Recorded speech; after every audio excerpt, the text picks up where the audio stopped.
squash tended to originally be more of sort of an elite sport. You know, it was in smaller country clubs. It wasn't open to more of the general public.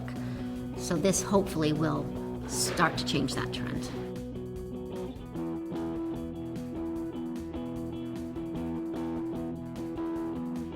My name's Kerry Bidlack. I'm the executive director of Rhody Squash.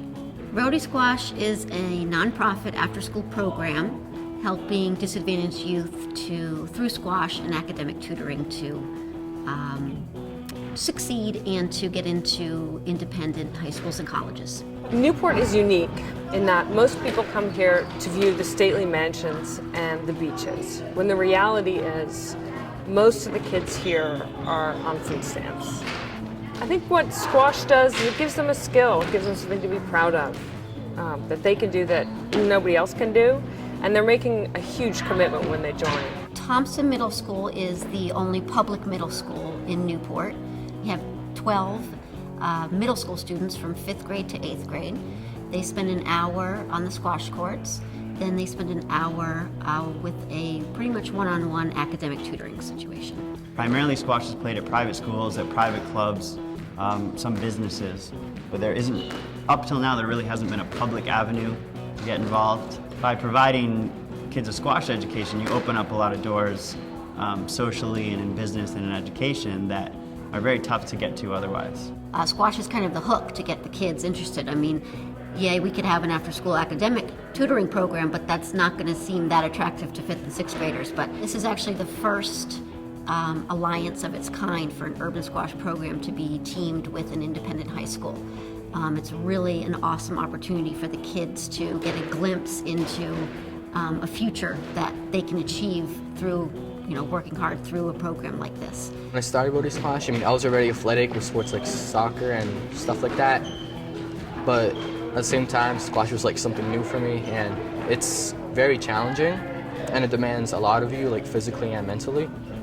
And educationally, it has helped because I've had like Sis Bella, she teaches French, and I used to have some trouble with French last year, and she'd help me a lot because she actually knows it.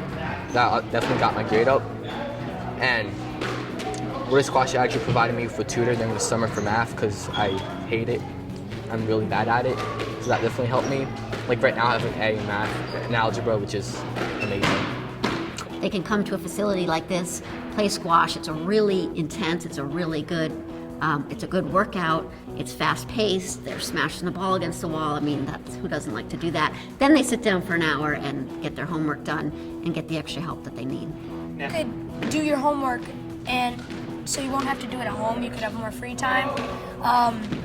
You get help if you need help. There's never any other reason for them to do anything else. They're always there to help you. Well, it keeps you really fit. It's really good for you, and it's just a fun thing to do. It's a great sport to learn, and you can get like scholarships to places, so it's a really good sport. One of the most attractive things is coming out to St. George's this year. I think they get an idea of what is going to be opened up to them and what options they're going to have to see a school like this. Last year we traveled to Yale, to Choate, to several other independent schools in New England, so they got to see these schools that they otherwise would never get the opportunity to see. And I think the learning curve is really high. I think they get better at squash really quickly, so it's really enjoyable for them and they want to keep getting better. I hope that each student kind of walks away with the idea that there's so much more possible. There's so many more possibilities than maybe they didn't realize before they were involved in this program. See that they are attainable. If you work hard and you make a commitment and you stick to it, then these things are not that unattainable or unreachable.